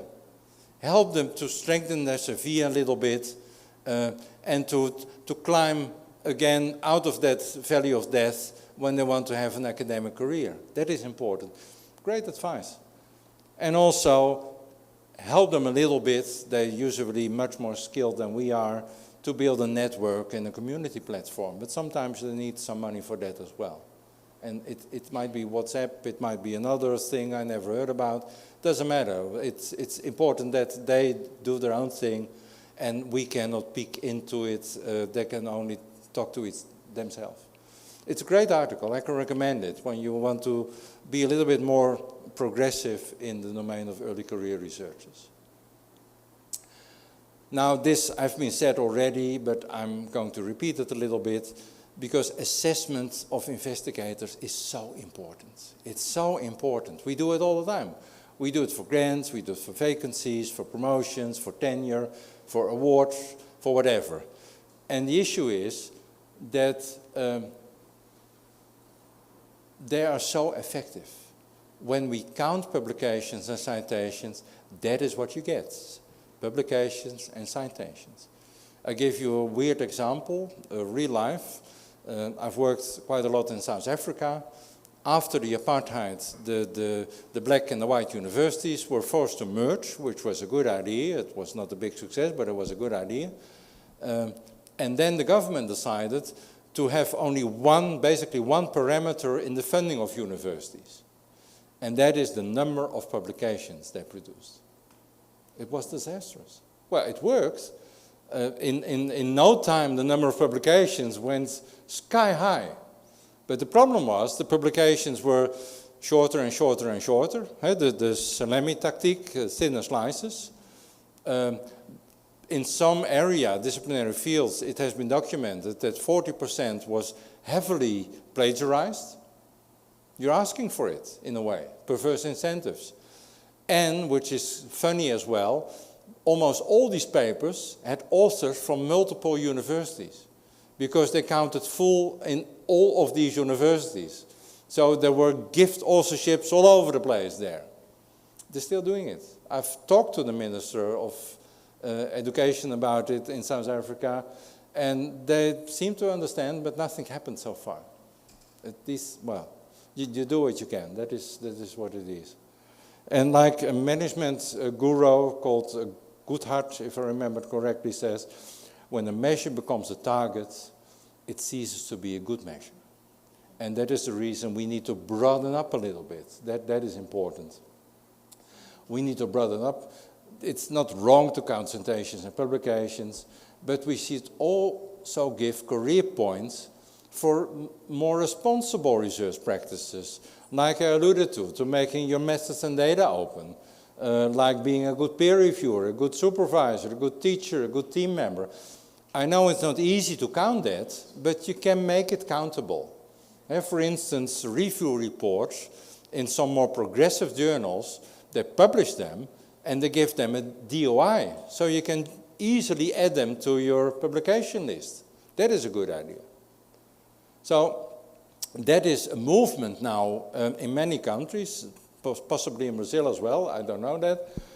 Your university, I believe, at least in Rio, signed the DORA, the regulation of a research assessment, open research assessment, and COARA, it's mainly European, I think. That's a coalition for the advancement of research integrity, and their publishers and journals and research institutes collaborate to improve, because it's not easy. I'll give you one example. In the funding agencies in the Netherlands, the major one, a few years ago they have forbidden to give citation counts and index factors in your CV when you submit an application. And the rule was, do a narrative CV. Now what you get is tear-jerking stories, but the committees and the reviewers have no idea how to need to assess these tear-jerking stories. That was not a good idea. So now we are trying to make it a more structured abstracts with rubrics and rules and word counts and what have you, so that it needed to be more regulated to be able to compare it. Because overnight, professional commercial companies popped up that could write your narrative CV. Well, that doesn't mean that much anymore. So it's easy to say that we should not count and rely so much on counting citations and publications. It's difficult to develop the alternative, and we're currently on the way. This is what I told you about the quality assurance. This is when you do all these things right and much more, you can get the 90% reproducibility I mentioned before. This graph of this photo I've got from Marcus Manefo. I'm not sure you like it. Marcus started the reproducibility networks in the UK and now also worldwide. And he said, well, remember in the 70s of the last century, the Japanese took over the automobile industry from the Americans. How come? The Americans, they had quality assurance at the end of the production process. They only looked at the outcomes. And they had to throw away 2 to 3% of the cars. That was a loss. The Japanese, they look at every step of the process.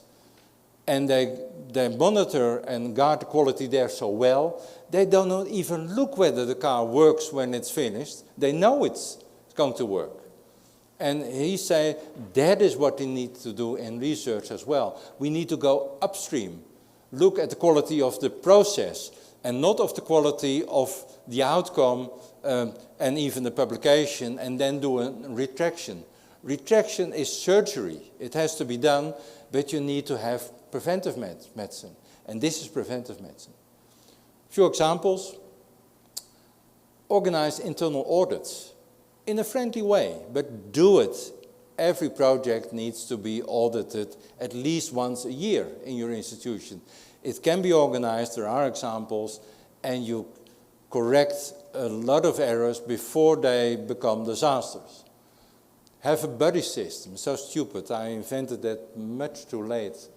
When I have now, the last 10 years, maybe a PhD student, I say quite early, please find a buddy somewhere in the institute, in the university, in the world, and the buddy has the task to redo all your data analysis before you submit your manuscript, and what you pay back is that you redo all his or her data analysis before you submit your manuscript.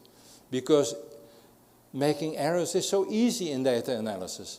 And I'm one of them. Most supervisors have no clue what you're doing, and they don't have the time to check it all. So you need someone else to check it for you, really. And then, of course, if you help each other really well, also with the publication, it's not a problem to be a co-author on each other's papers as well, when you deserve that authorship.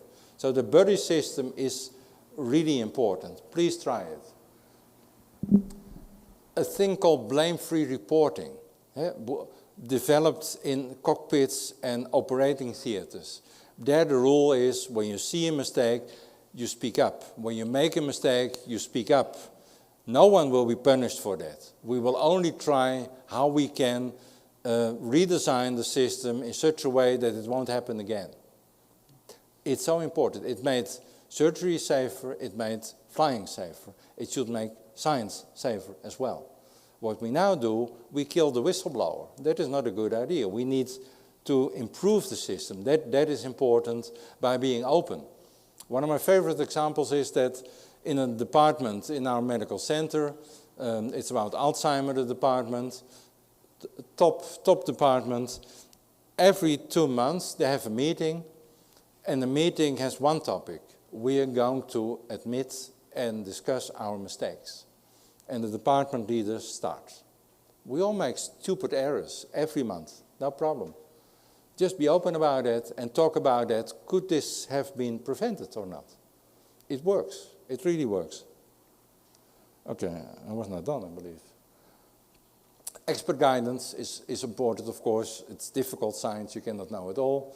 Having a quality handbook, a manual, how to do this, how to do this, in the institution, in the department, is really important. And some institutes, I've been an evaluator of many research institutes, my experience is that the best, they always have the rule, nothing can leave this building without an independent check by this committee.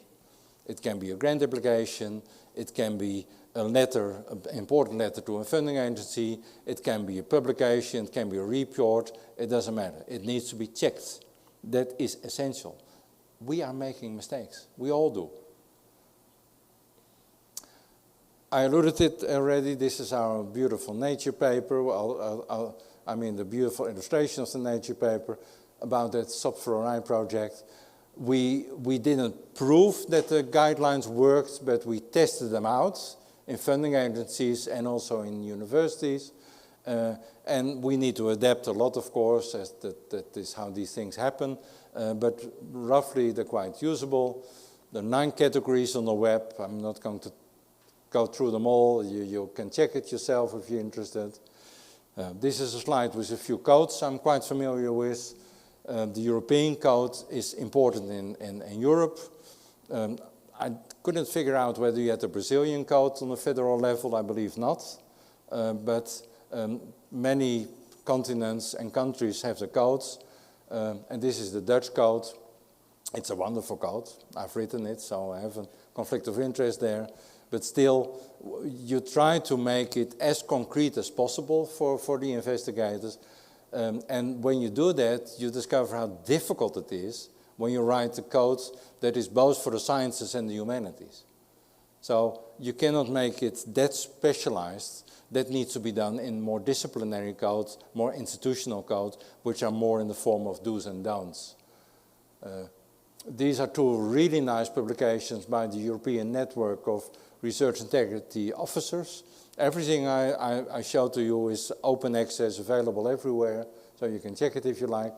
It's about how to do an investigation when there is an allegation, and this is about how you can protect whistleblowers. It's not easy, and you should think twice or maybe 3 times before becoming a whistleblower, and cannot make that more beautiful. It is important, it is courageous to become a whistleblower, but don't do that overnight. Think and reflect about it really well. This is such a more specialized code in our Amsterdam University Medical Center. It's great, and it's openly available. The do's and the don'ts of clinical research and biomedical research are spelled out quite well there. Some things are local for the Netherlands and for our institution, but most things are completely generic. So many people worldwide use this collection, and the same is for our Public Health Institute, which is part of the Amsterdam University Medical Center. And this is also the set of standards that is tested when audits are made within that institution. This is recent, earlier this year. It's about how you can improve the reproducibility of research, and after the last 2 hours you know that that is the same as the integrity and the quality of your research, because these domains are quite overlapping. This is the Dutch Reproducibility Network. I know you have a really great Brazilian Reproducibility Network. Have a look, it's really worldwide. You can look at the journal club, Reproducibility. It's really nice. It's British, of course. They really drink tea there. You should drink coffee, of course. That's allowable. I give you permission for that.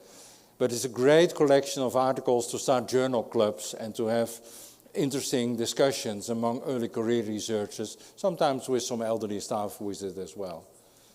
In the Netherlands, open science communities are quite common, and now they're spreading out in other countries. And they're all driven by these early career investigators.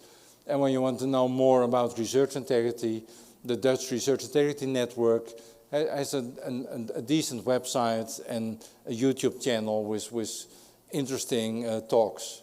I saw that my talk with Inca earlier this week is already there available. So don't look at that, because it's the same talk I gave today.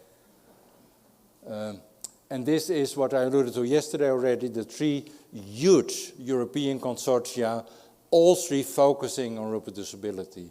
And they make great stuff, really great stuff, beautiful websites, tools for what have you. Check them out. And this is our European infrastructure, the Open Science Cloud. It's a bit more technical, but you can see what you need to do open science more seriously. And it's costly, but it's important, as we have alluded to. And finally, please remember that it takes time to change research culture. Don't try to do it overnight. It takes years. And this is by Brian Nosek, the guy who started the Center for Open Science and the Open Science Framework. He says you need infrastructure first to make it possible. Then you need a good user interface to make it easy. Then you need to organize communities, and in these communities you make it normative, the desired behavior. Only then there can be an incentive and make it rewarding, and only finally you make it required. Usually it happens the other way around. That is not so clever. That is not so clever. You should use sticks and carrots, but start with the carrots, to put it simply. That is important for cultural change. And it goes like a Roman Catholic procession. So you go 3 steps there, and then we're 2 steps behind, and it's not easy, and it goes slowly. Anyway, my commercial, the World Conference in Vancouver, it's a bit blurred. They're still working on the logo, but this is about the logo. The website will be in the air, hopefully before the end of the year or early next year. It is in May 2026. It's one of the World Conferences. When you want to see the stuff of other World Conferences, it's all on this website. And we have a great Vimeo channel with many talks that have been held during that conference available to you. For instance, by mentioning once more the great John Ioannidis, who was given a special award during the conference in Athens. And if you want my presentation, you can download it here, but you will get it also from Mariana later on. And there are 2 more presentations behind this link. One of them is the AI presentation, which I presented in Rio, and the other one is the completely identical presentation I did at the Inca Institute. Oh, 5 minutes too late. Any final questions? Yes.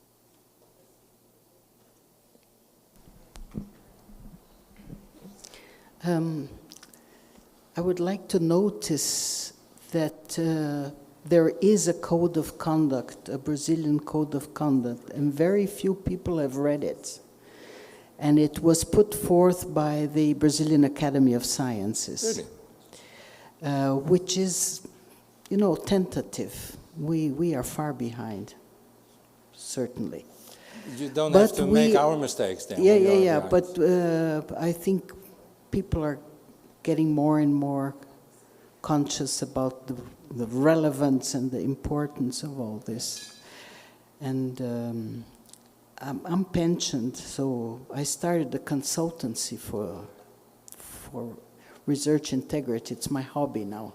Yeah, and so if somebody's interested in following me on Instagram, please, okay. Goldberg Consultoria. And every week I post something, or all these stories that you were telling, they're all there, and connections and links and so on, because people don't know where to go. That's the point. I think this is very important. It sounds very useful to have something like that available. Yeah. Please check it out.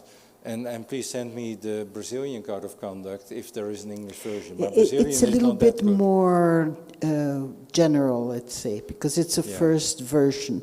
But it's very nicely written. They all start high. Very nice. It's very. It looks like the European Code of Conduct, you know? Yeah, more inclusive and trying to put everybody in, even though the levels of integrity are so different in the countries and so on. It's nice. It's worthwhile reading. Thank you for comments. Anything else? That means that we... Gabriela. Yeah, sorry. No, I didn't. Oh, no, you want to mock. Oh, you didn't want to say anything? No, yes, just one thing. We have this graduate discipline here, good research practice and research integrity. And our students are always saying that's a new topic, and then they are very interesting on. But in regard with the code of ethics, we have a PASP, good research code that is a good guidance. I've seen that one. To us. That Mariana sent it to me. Yes, and yes, there's a widespread. Okay. Yeah, that is in the category of boring codes more. The FASEP was quite practical. And the Brazilian Society for Dental Research in Brazilian Division has a code of ethics that included some topics on research integrity. We have working on that the last years, yes. Okay. We deserved lunch, I guess. Thank you for your attention.